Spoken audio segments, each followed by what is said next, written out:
The latest in SEO and AI search is brought to you today by the SEOFOMO to London read. And today's to go through the top news from the last week. I have Barry Adams, who's an SEO specialist consultant focused in the publishing world. Before start reviewing the top news from the latest week, I want to thank SimilarWeb. SimilarWeb is our today's sponsor. Thank you very much for your sponsorship. One of today's top news that have received more clicks are aligned on the same topic, which is why I wanted to invite you today, Barry, regarding Google AI mode, the first thoughts and survival strategies, in particular for publishers, right? This is also very aligned with another top resource of the week, which is the interview that Gianluca Fiorelli did to Lily Ray, pretty much highlighting this particular topic, how publishers can survive if you have a transactional or commercially focused websites that sell a product or a service. At the end of the day, will end up in some ways suffering far, far less because the actual product or service is provided through a conversion, and the goal, the revenue is connected to a conversion. Unlike publishers rely in impressions, in traffic, raw traffic for their business model. They sell ads. So, Barry, can you please explain a little bit the thoughts that you share on this piece regarding first what you are seeing across major publishers, and then the survival strategies, the tips that you share here in this piece, and any others that you think that might be good to take into account for SEOs working in the publishing world? Yeah, I think it's really interesting to note that AI overviews, what we currently have live all over the world, tends not to show for news topics. If it's a very recent news event and there's a top stories carousel on the Google search results, it tends not to show an AI overview, which means news-focused websites haven't felt quite as much pain just yet, even though they're still feeling quite a lot of pain because they also write things like backgrounders and explainers and other related articles around the news event. And AI overviews do tend to show up for those. So I've spoken with some publishers who are seeing traffic declines on those sorts of background stories or evergreen content stories of like up to 40% less traffic from Google. But the new content is still driving a lot of traffic because AI overviews do not show for news. And that's the key difference with AI mode. AI mode will give you a summary of the latest news. It will respond with detailed explanations of current news events if you ask it for it. And I think as a result of that, if AI mode rolls out more widely and it gets more user adoption, I expect it to have a very dramatic impact on traffic to news publishers all over the world. I suspect, even though AI mode will try to cite sources and will try to show source links, you and I both know it will not drive as many clicks as you currently have in the top stories box or in a regular Google search result. So best case scenario, you hang on to about half of your Google traffic if AI mode becomes the default.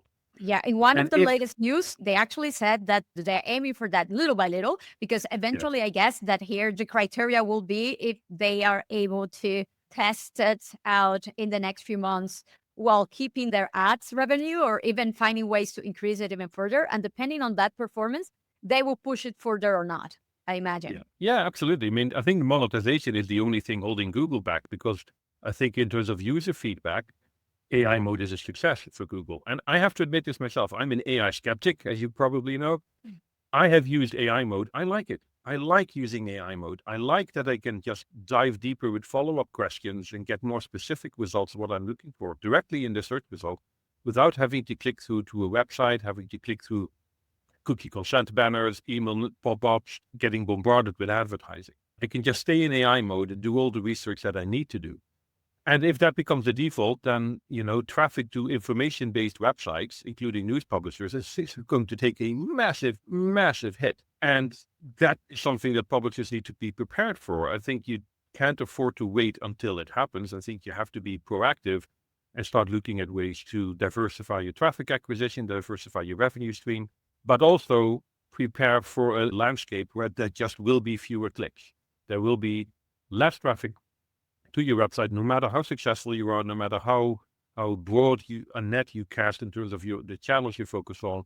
We are going full steam into a future where there will just be fewer clicks to websites, and you need to be ready for that. So far, only 1% of users on average are using AI mode as a separate tab, but Google is going to make it more prominent, so this is going to increase. Google Discover is going to pick up some of the slack because it's going to roll out to desktop.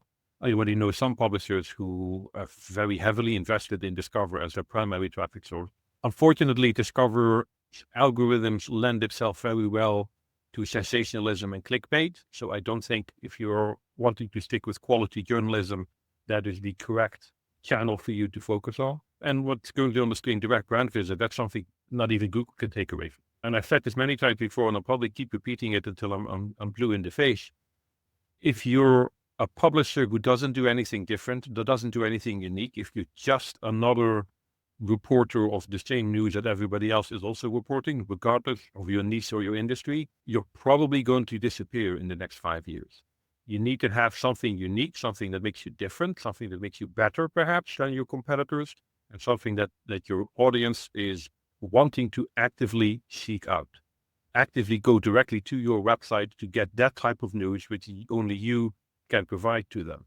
And if you don't have that USP, why are you in business at all? This writing has been on the wall for a very long time, by the way. I just think that the introduction of AI in search is accelerating the process. And I actually do believe that we're going to go through a fairly rough transition period in the next 3 to 5 years, but we'll probably end up with hopefully a healthier publishing ecosystem at the end of it, where the chase after clicks is disincentivized, that it's just not worth chasing after clicks, and therefore publishers are forced to focus on what makes them different, what makes them better, what makes them unique. And we'll end up with fewer publishers, but hopefully healthier publishers with engaged, loyal audiences, and are willing to interact and even pay for their news in different ways, perhaps to paywalls, micropayments, whatever it ends up being, so that they will actively support the publications that they want to support. The biggest challenge I still think publishers will have is feeding that particular mechanism with new traffic, new subscriptions all the time. Because currently publishers, even the hardest paywall publishers like the Financial Times, for example, still rely on a constant source of new traffic to keep new subscriptions coming and supply the churn, the drop-off of expired subscription. And that traffic channel is going to mostly disappear. So we'll need to find other ways to keep feeding that machine and make sure that you have a powerful publishing brand that even new readers are willing to try out and engage to become loyal readers.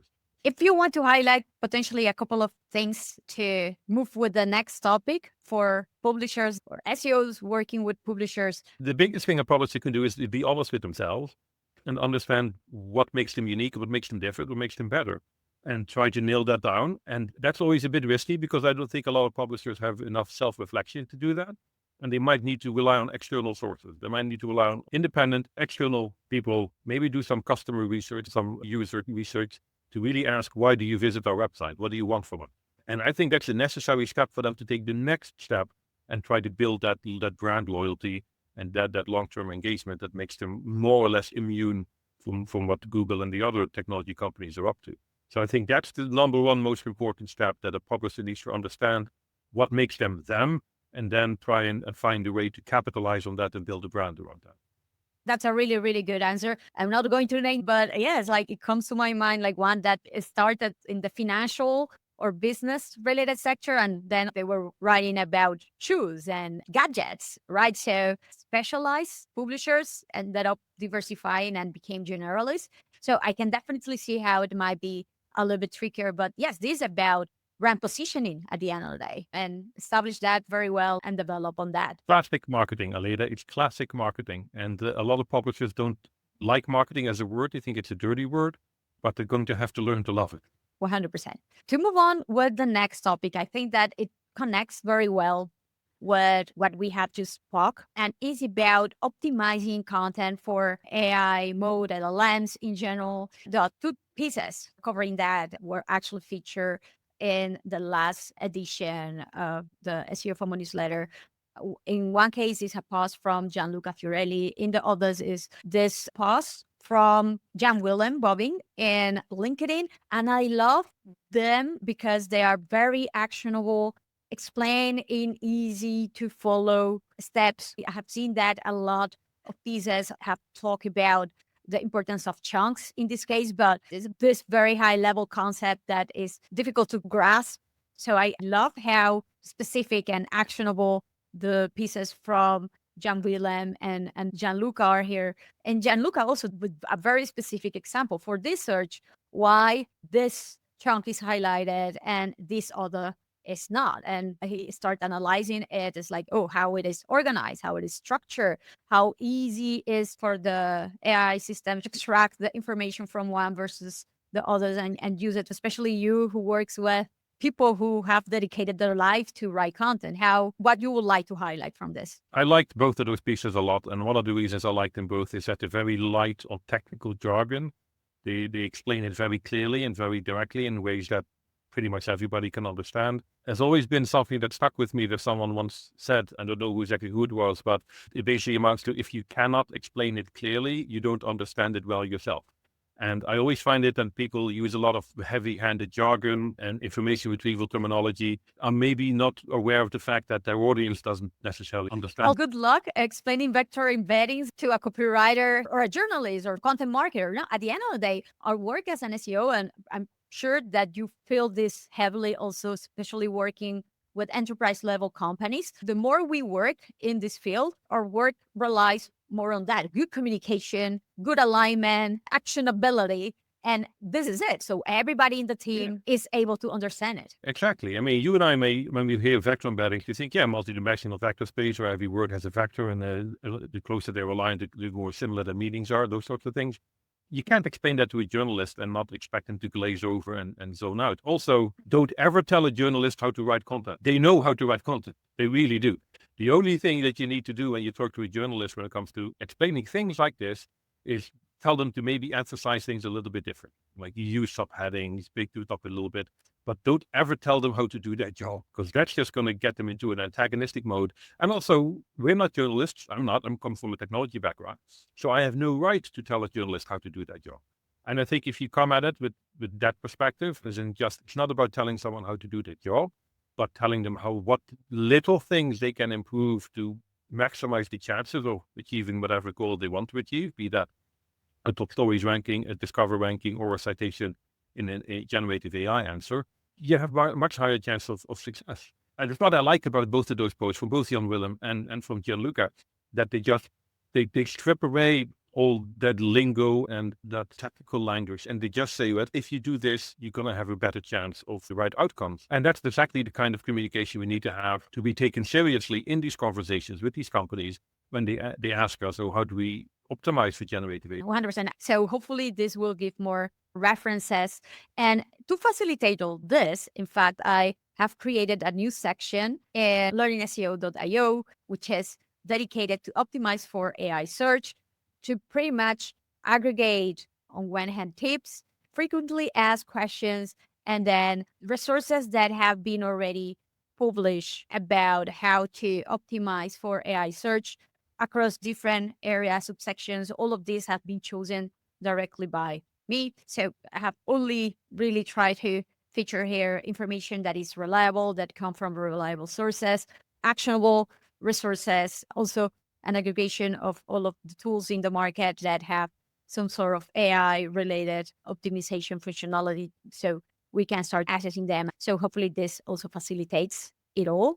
I want to highlight a couple of other pieces that got a lot of engagement. I believe it's because of all of the interest regarding AI mode, but what about ChatGPT? What is the consistency between the visibility and the mentions and the sources that are taken into account between the different LLMs? And yes, in the last study from Patrick Stokes from Ahrefs, it shown that they are not sure across all of them. Only 14% of the top 50 mentioned sources were sure across all of them. So I know that people get nervous with this because this extra word, they need to find out more what works or gets cited in one versus the others. I understand that. But we have been also complaining during years about Google's monopolies and how all of the eggs were in a single bag.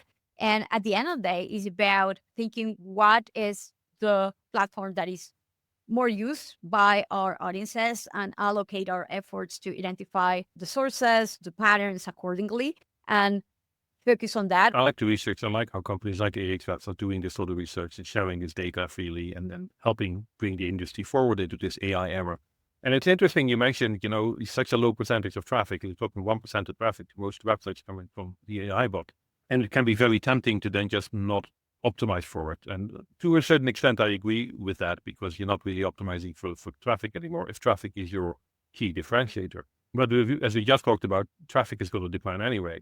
And the stuff that people like Rand Fishkin and Amanda Nadividad have been saying about zero-click marketing is very clear here, that you're not optimizing for the traffic. You're not optimizing for the click. You're optimizing for the visibility as part of the customer journey through this. And that's why it's really important to understand how different AI systems generate these answers and cite their sources and cite their brands as well. I think it's very clear that some systems rely very heavily on user-generated content and classic authority signals. Others catch them a bit of a broader net and look at different types of sources, or maybe rewarding volume more than quality signal. But we haven't really nailed it yet. It's a lot of second guessing and reverse engineering, which is why I think it's important to keep doing this research as well. And of course, the AI tools themselves are constantly evolving with newer models, different systems, different guardrail prompts built in to generate certain types of results. But we haven't really found a mechanism yet other than, be a powerful brand. But not everybody can be a powerful brand. Not everybody is going to be the next Wikipedia or YouTube or Reddit. So, you're going to have to find a way to build a certain niche, carve out a certain niche in whatever it is that you're offering, and make sure that you're ticking the right boxes for whatever AI assistant you want to optimize for. Let's see what happens in the future, but we need more data. We need more insights in order to be able to focus the efforts accordingly 100%. To start wrapping up the last resource here, it took my attention because I have covered many times excellent guides, especially quite a few from Dana Di Tommaso regarding how to track AI and LLM traffic, even if we have highlighted how is this not necessarily the ultimate, in this case, goal, but one of the many along with visibility. But there's definitely interest on this. And there's this free Looker Studio template to analyze traffic from AI chat with the integration of GA4. So here's an additional resource that you can take into account with a step-by-step that hopefully enables more visibility and understanding on the engagement that LLMs generate to websites. I love it when people do stuff like that and give it away for free. The generosity and willingness to share information in our industry is something that I really, really appreciate. And I hope we will keep doing that. And I've checked out this Looker Studio template myself as well. It's really good. It shows you exactly which pages are being mentioned or being clicked through from ChatGPT and other sources. And I think that can help inform certain parts of your content strategy to see which types of pages are driving the links and the clicks in ChatGPT and other chatbots, to see if you can replicate similar structures in other web pages. Yeah, that is something that I appreciate in particular too. To end with today's edition, I want to thank again to SimilarWeb, who's our today's sponsor. In fact, I would like to highlight a couple of new reports that they have about AI traffic and AI brand visibility too, for you to check out. I believe that there are many features out there, but they are able to provide with a very impressive level of accuracy, not only the information of AI traffic, but I believe that they are probably one of the very few right now in the market able to showcase the top prompts per page. And if you don't want to wait until the next week for the latest news, remember that you always have the SEOFOMO news aggregator, where the community curates the latest information with submissions and comments about the latest news. You can go and take a look, submit your own resources, guides. The top ones are also included in the SEOFOMO newsletter. Thank you very much again, Barry. I really appreciated your inputs and insights and very valuable tips today. Thank you very much. Any last thought that you would like to finish with? Thank you for having me. I really enjoyed this conversation and talking about this stuff. Like you, I'm passionate about this industry and about our constant evolution. And I'm very excited to see what the next chapter of SEO is going to bring. I would say it's still SEO. I think AI SEO is probably the right terminology, because we have always optimized for different verticals: news SEO, image SEO, video SEO. So why do we need to invent a new acronym for AI SEO? We really don't. We just need to adapt our tactics, evolve as the technology evolves. But in the end, the foundational skill sets of SEO remains and is still underpinning everything that we do for generative AI. I love that take. I think that potentially, and that is something that I mentioned the other day, the only reason why it is reasonable to rebrand will be just for marketing purposes, just to package what we now do as a yet another thing and to sell it differently. But yes, besides that, 100% agree on that. So yes. Well, thank you again for watching. If you liked today's episode, remember to like the video, subscribe to the channel, and until the next week. Bye-bye.